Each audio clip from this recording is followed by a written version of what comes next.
তিনি দেশে ফিরে দেশের মাটিতে বাংলাদেশ পন্থী আধিপত্যবাদের বিরোধী রাজনীতির চর্চা করবেন এবং তার দলের সমস্ত নেতাকর্মীদেরকেও তিনি এই নির্দেশনা দেবেন।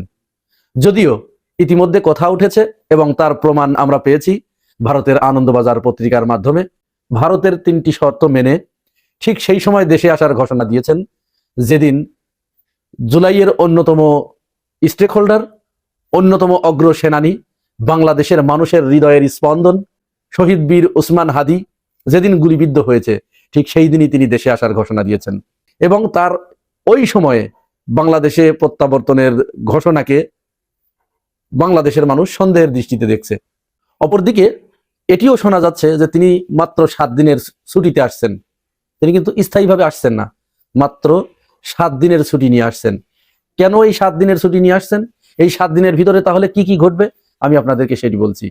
এই 7 দিনের ভিতরে প্রথম যেটি ঘটবে সেটি তিনি এসে 2-1 দিনের ভিতরে ভোটার হবেন।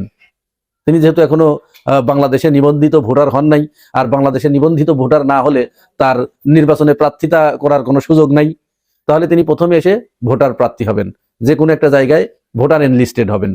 আর দ্বিতীয় গুরুত্বপূর্ণ যে ঘটনাটি ঘটবে সেটি হচ্ছে এই 7 দিনের যে কয়দিন থাকবেন, 7 দিন বা 10 দিন, এর ভিতরেই গণতন্ত্রের মানসকন্যা দেশনেত্রী বেগম খালেদা জিয়া ইন্তেকাল করবেন। তারেক রহমানের হাতের উপরেই দেশনেত্রী বেগম খালেদা জিয়া তার শেষ নিঃশ্বাস ত্যাগ করবেন।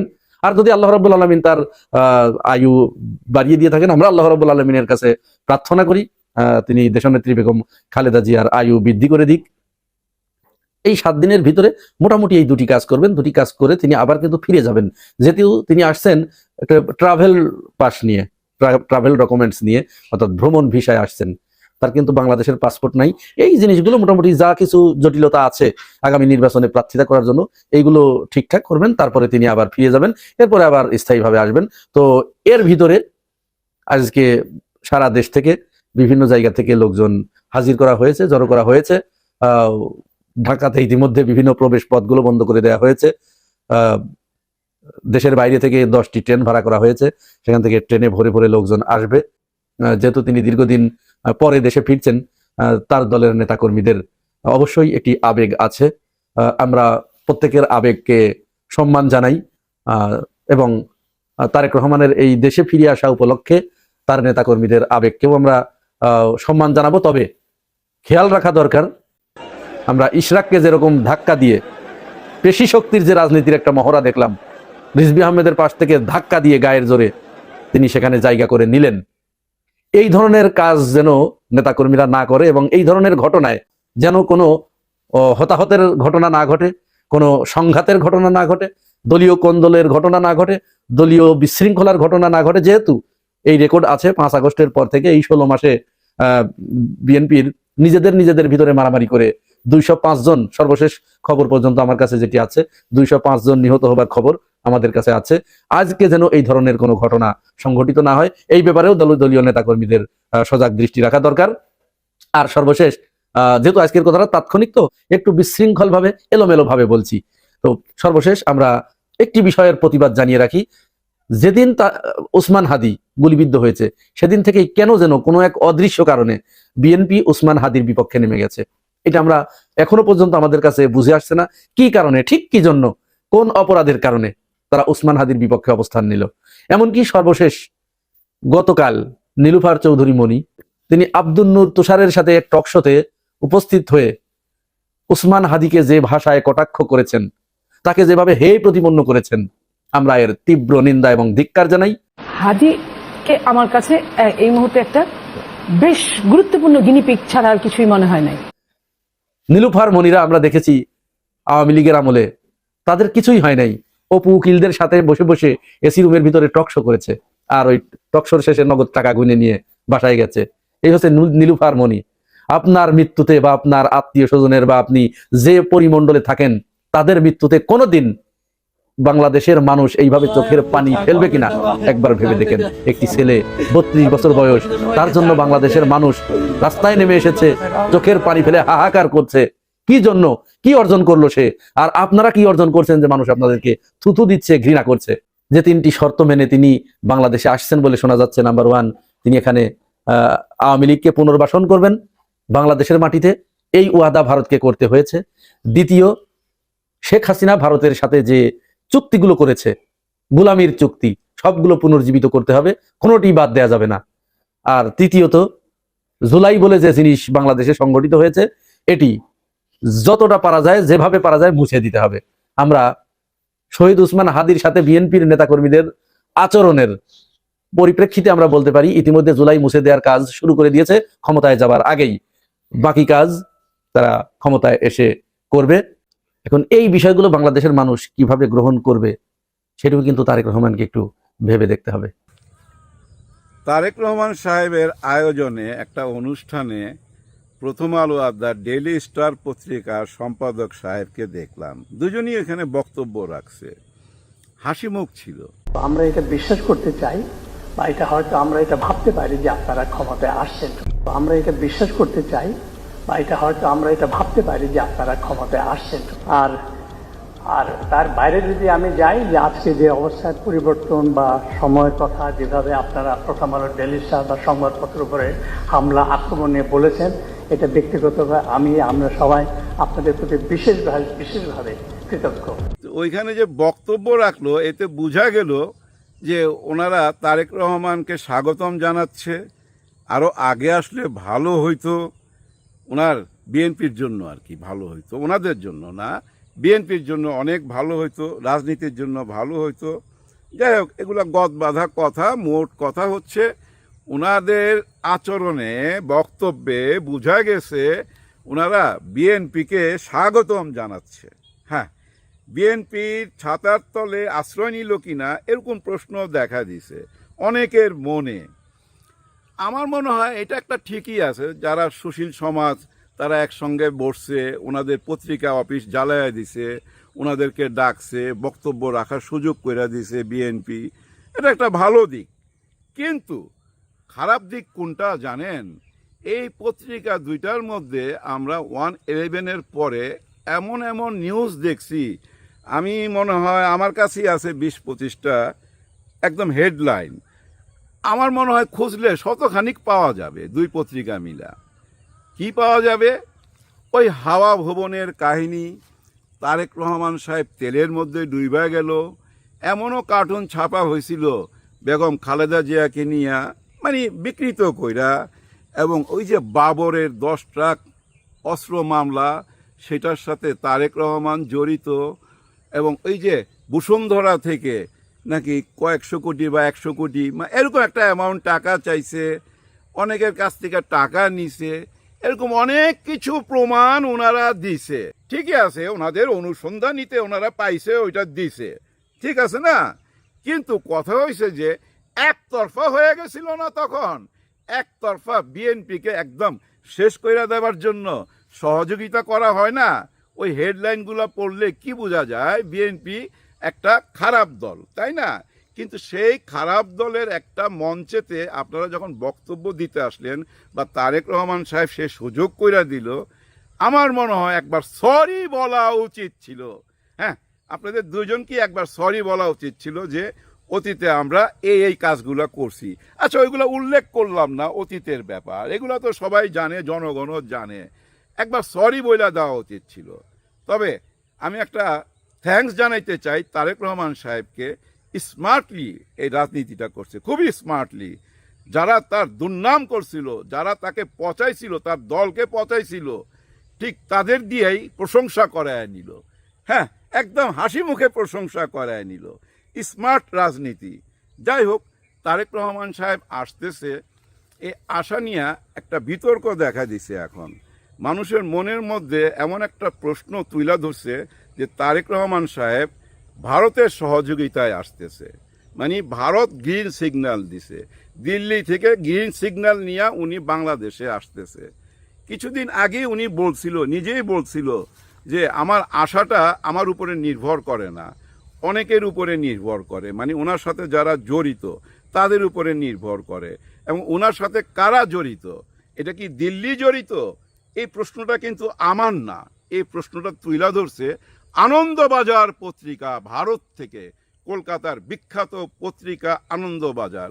আপনারা এর মধ্যে জেনে গেছেন, ওইখানে কিন্তু তারেক রহমান সাহেবকে পরিচয় করাই দিছে খালেদা পুত্র হিসাবে। বারবার বলতেছিল খালেদা পুত্র।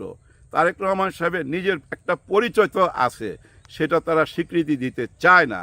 এবং ওই পত্রিকায় ইঙ্গিত দিছে তারেক রহমান সাহেব যেখানে 8 থেকে 10 দিন আগে বলতেছিল আমি বাংলাদেশে যাওয়ার ব্যাপারটা আমার উপরে নির্ভর করে না, এটা আরও কয়েকজন আছে আমার আশেপাশে যারা আছে তাদের সিদ্ধান্তের উপরও নির্ভর করে। এখন কি দিল্লি ওনাকে এই সিগন্যাল দিল?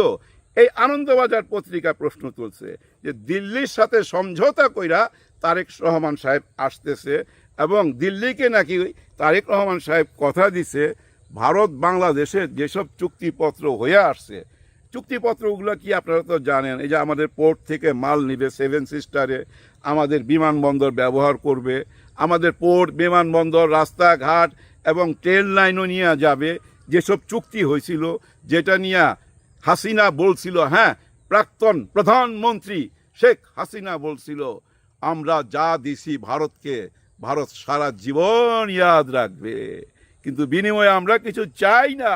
মানে আমরা বিরাট বড় দেশ, ভারতকে আমরা ভিক্ষা দিয়ে দিছি বা দান কইরা দিলাম, খুশি কইরা দিলাম, 71-এর বিনিময় দিলাম, 71-এ তোমরা আমাকে সহযোগিতা করছো, পুরাটাই দিয়ে দিলাম। এই যে চুক্তিপত্রগুলা হয়েছে, এই চুক্তিপত্রগুলা নাকি বাতিল করা হবে না, এরকম একটা ওয়াদা করছে তারেক রহমান সাহেব। কে বলতেছে? আনন্দবাজার পত্রিকা। কোত্থেকে? কলকাতার থেকে, ভারত থেকে। ব্যাপারটা খুব জটিল না? এই আনন্দবাজার পত্রিকা ভাই একটা গেম খেলছে, হ্যাঁ একটা গেম খেলছে। এই গেমটা কেমন? এটা আমার মনে হয় কোনো টাকার বিনিময়। সেই টাকাটা কারা দিছে? যারা ওইখানে আশ্রয় নিছে, হ্যাঁ তারাই কিন্তু আনন্দবাজার পত্রিকা দিয়ে এই কাজটা করাইছে। এর আগে ভাই এই যে ভারতের মিডিয়া যেভাবে আমাদের পিছনে লাগছিল, ওদের টাকার বিনিময় কিন্তু একদম, আপনি এটা লেখা রাখেন, প্রচুর টাকা ঢালছে এই মিডিয়ায়। আমার মনে হয় আনন্দবাজার ওই টাকার বিনিময় এরকম একটা নিউজ করছে, যে নিউজের কারণে তারেক রহমান সাহেব যেন পয়সা যায়। কেন এই কথাটা বললাম? এই মুহূর্তে বাংলাদেশে ভারত বিরোধী একটা আন্দোলন গড়ে উঠছে, তাই না ভাই? চারিদিক থেকে, বিশেষ করে শহীদ হাদির শাহাদাতের পর একটা বিপ্লব গড়ে উঠছে যেটা ভারত বিরোধী। ঠিক ওই টাইমেই কেন আনন্দবাজার বলতেছে ভারতের সহযোগিতা নিয়া, দিল্লির সহযোগিতা নিয়া, দিল্লির সাথে সমঝোতা কইরা অতীতে সব কিছু ঠিকঠাক থাকবে সেই কথা দিয়া উনি দেশে ফিরতেছে। বিরাট বড় রহস্যজনক ব্যাপার না? এই রহস্যের পিছনে শুধু টাকা। হ্যাঁ ভাই, টাকা টাকা দিয়া করানো হয়েছে যেন বিএনপিকে পচানো যায়। আচ্ছা বলেন, উনি যদি কথা দিয়া থাকে বা উনি কথা দিতে যায়, উনি কি জানে না বাংলাদেশে এখন কি রাজনীতি হচ্ছে? সব কিছুই তো খবর রাখে, তাই না? উনি কি এতটাই বোকা যে আওয়ামী লীগ যা যা করছে, আওয়ামী লীগের আমলে যেসব কথা দিছে ভারতকে যেসব সুযোগ সুবিধা দিছে আমাদের দেশকে অঙ্গরাজ্য বানাইবার জন্য, সেম সুযোগ সুবিধা তারেক রহমান সাহেব দিলে তারেক রহমান সাহেব চেয়ারে বসে থাকতে পারবে? ধরে নেন উনি প্রধানমন্ত্রী হইয়া ওই আওয়ামী লীগের মতো, মানে শেখ হাসিনার মতো একই কাজ করতেছে, টিকতে পারবে? টিকতে পারবে না। শেখ হাসিনাই তো টিকতে পারে নাই। আর্মি নিয়া, র্যাব নিয়া, পুলিশ নিয়া, প্রশাসন নিয়া, লাঠিয়াল বাহিনী, হেলমেট বাহিনী, কে না ভাই? এখনো ভাই তারা রয়ে গেছে, তো তারা কেউ তো যায় নাই, কিছু অংশ ভাইগা চইলা গেছে, বাকিরা রয়ে গেছে। তার মানে ওই আগের সিস্টেমের মধ্যেই কি আবার তারেক রহমান সাহেব ঢুকতেছে? এরকম একটা ইঙ্গিত দিল না আনন্দবাজার পত্রিকা? তার মানে কি জানেন, ওই টাকা খরচ কইরা বিএনপিকে পচাইবার জন্য এই ষড়যন্ত্র। আপনারা বিএনপি যারা আছেন বা তারেক রহমান সাহেব এগুলা প্রতিবাদ করেন, নিজের মুখে তুইলা ধরেন। আনন্দবাজার এই পত্রিকার বিরুদ্ধে না মামলা ঠুকে দেওয়া উচিত তো বিএনপির, তাই না? যে তোমরা এই তথ্য কোথায় পাইলা, প্রমাণ দাও। আমার মনে হয় এরকম একটা মামলা ঠুকে দেওয়া উচিত আন্তর্জাতিক আদালতে। আর যদি মামলা না ঠুকে বা তারেক রহমান সাহেব যদি এই আনন্দবাজারের এই নিউজের প্রতিবাদ না করে, চুপ থাকে, তাহলে মানুষ অনেক কিছুই ভাইবা নিবে যে ভাবনাটা মোটো সুখকর না। হ্যাঁ ভাই, এটা সুখকর হইতে পারে না। বাংলাদেশ এখন যেভাবে আগাচ্ছে আপনারা দেখতে পাচ্ছেন, নিজেরাই বুঝতে পাচ্ছেন কি চায় বাংলাদেশ। বাংলাদেশ চায় পূর্ণ স্বাধীনতা।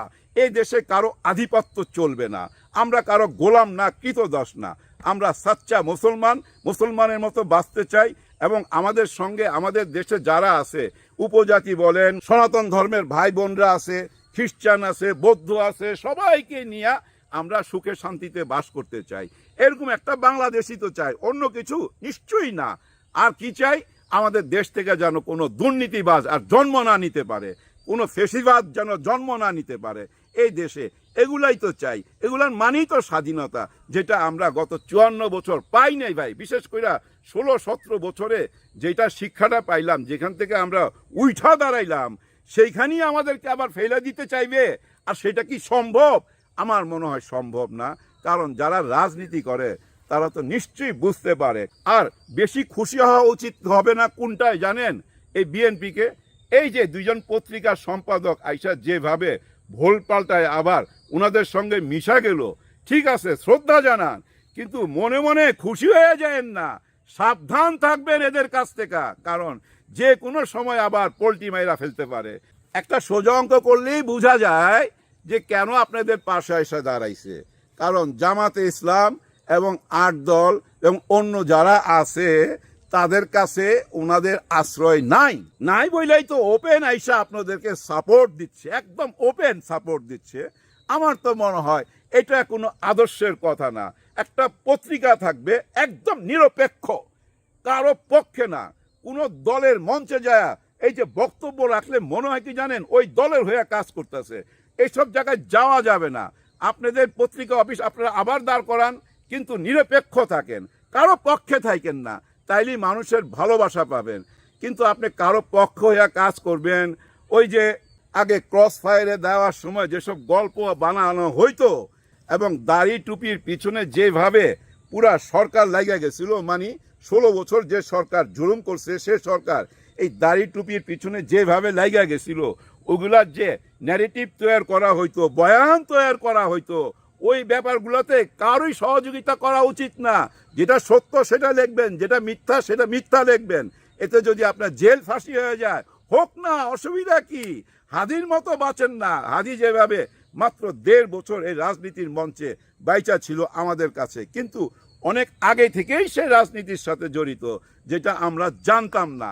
একেবারে ভাই এরকম একটা গ্রাম থেকে উঠা যায়, ওই যে আজকে শুয়ে আছে কবি নজরুলের পাশে, এটার জন্য ভাগ্য লাগে। আর হাদি যে আদর্শটা রাইখা গেল, সে আদর্শের পথেই তো এখন দেশ যাচ্ছে। আর হাদির কিলাররা কোথায়? এইটা নিয়ে দেখেন আমাদের স্বরাষ্ট্রমন্ত্রী, আরে মন্ত্রী না উপদেষ্টা, ওই যে জাহাঙ্গীর সাহেব, সারাক্ষণ খালি হাসে। ভাই আমার অভ্যাস আছে তার, আমারও খালি হাসি পায়, উনিও হাসে, শিশুদের মতো কথা বলে। কথার মধ্যে মনে হয় কি জানেন, বেকুব বেকুব, মোটেও বেকুব না, খুব চালাক লোক ভাই, খুব চালাক লোক। আজকে জিজ্ঞাসা করছে হাদির খুনি কোথায়, বলেন হাদির খুনি কি বাংলাদেশে আছে না ভারতে চলে গেছে? তো ভারতে যাওয়ার কোনো প্রমাণ আমরা পাই নাই, বৈধ পথে যাই নাই। কোথায় আছে আমরা খুঁজতেছি। আর আপনারা যে বলেন কোথায় আছে, আরে জানলে তো আমি যাই ধইরা ফেলাইতাম, এভাবে কথা বলে। আসলে কথা ঠিক, কিন্তু ওই হাদির যে মার্ডার করছে সে কোথায়? তাকে তো দরকার। সে ভারতে আছে না বাংলাদেশে আছে, কোথায় আছে? এর মধ্যে তো শুনলাম জাতিসংঘ এটার সাথে তদন্ত করবে, সব কিছুই বের হয়ে যাবে। তবে আমার মন বলতেছে কি জানেন, এই খুনিকে পাওয়া যাবে। কোনো একদিন রাত্রের ঘটনা শুনবেন, হ্যাঁ ওই যে গাবতলী, আর না হলো ওই যে সাইদাবাদ, আর না হলো রাজশাহী, কোথাও এক জায়গায় তাকে পাওয়া গেছে। কেন বলতেছি জানেন? আপনাদের মনে আছে এই যে গাবতলী থেকে বঙ্গবন্ধু শেখ মুজিবুর রহমান সাহেবের একজন আসামিকে ধইরা আনছিল গাবতলী থেকে বহু বছর পর। ওইটা ঘটনা কি জানেন? ও ছিল ভারতে লুকায়া, ভারতের গোয়েন্দারা ধইরা চুপে চাপে বাংলাদেশের গোয়েন্দাদের হাতে দিয়ে দিছে। তারা গাবতলীতে ছাইরা দিয়া আবার নাটক কইরা অ্যারেস্ট করছে, তারপরে তো ঝুলাই দিছে। মনে আছে? ওই একই ঘটনা ঘটতে পারে এর বেলাও। হ্যাঁ, ভারতের গোয়েন্দারা দেখলো যে ভাই চুপচাপ দিয়ে দেয়, কারণ এটা নিয়ে তো একটা বিরাট ব্যাপার চলতেছে এখন। ওরা নিজেরাই দেখতে পাচ্ছে যে পুরা বাংলাদেশের মানুষ ভারতের বিরুদ্ধে লেগে গেছে। ভারতের অনেক মিডিয়াতে ভাই সত্য কথা বলতেছে যে একজন শেখ হাসিনার জন্য, কিছু অপরাধীর জন্য কেন আমরা বাংলাদেশের সাথে সম্পর্ক নষ্ট করতেছি। এরকম প্রতিবাদ তো হচ্ছে। সব জায়গায় বিবেকমান মানুষ আছে তো ভাই, বিবেকবান মানুষ না থাকলে একটা দেশ চলতে পারে? এত বড় একটা দেশ, ওর মধ্যে বিবেকবান মানুষ আছে না? তারাও জায়গা উঠতেছে। এবং এমনও ঘটনা দেখা গেছে রাস্তাঘাটে ভাই ছোট ছোট মিছিল, তারা বলতেছে যে শেখ হাসিনার জন্য আমরা কেন বাংলাদেশের সঙ্গে সম্পর্ক নষ্ট করব। কিন্তু আবার ওই শেখ হাসিনাই দেখেন আনন্দবাজার পত্রিকা দিয়া এই যে বিএনপিকে যেভাবে পচায় দিল, যেভাবে আঙ্গুলের ইশারা করায় দিল যে বিএনপি এখন আওয়ামী লীগের হইয়া, মানে আওয়ামী লীগের মতো ভারতের হইয়া কাজ করবে, ভারতের পক্ষে কাজ করবে। এটা বিপদ না ভাই? খুবই বিপজ্জনক একটা কথা। তো এই যে একটা ইঙ্গিত দিয়ে দিল টাকা খরচ কইরা, আপনারা এগুলা মাথায় নিয়েন না। আমার তো মনে হয়, আমি বিশ্বাস করতে চাই 17 বছর ছিল একটা জায়গায়, কোথায়? সভ্য দেশে। তারেক রহমান সাহেব একটা সভ্য দেশের থাইকা আবার এরকম নোংরা রাজনীতি করবে? এই নোংরা রাজনীতি তো উনি করবে? নিশ্চয়ই না। আর ওই নর্দমান রাজনীতি করলে বাংলাদেশে যে টিকা যায় না, এটা তো শেখ হাসিনাই প্রমাণ, তাই না? এর চেয়ে বড় প্রমাণ দেওয়ার কিছু আছে? নাই। তার মানে কি জানেন? সবাই সাবধান থাকবে। আমি মনে করি সবাই দেশটাকে ভালোবাসেন, বিদেশের কারো কথা কানে নিয়েন না। এই মুহূর্তে আমরাই আমাদের কথা ভাববো, আমরাই আমাদের দেশটাকে বাঁচাবো, এবং বিশ্বের সাথে আমাদের থাকবে সুসম্পর্ক। সারা বিশ্বের সাথে যেমন, তাদের সাথেও তেমন। এর বেশি কিছু না। আমাদের আসামি তাদের ঘরে রাইখা আমাদের সঙ্গে সুসম্পর্ক করতে পারবে না ভাই। আমার ভাইকে যে মারছে, আমার বোনকে যে মারছে, সে আপনার বাসায় লুকে আছে, আপনার সঙ্গে আমার ভালো সম্পর্ক হইতে পারে না। সবার জন্য সবাই দোয়া করবেন। আল্লাহ হাফেজ।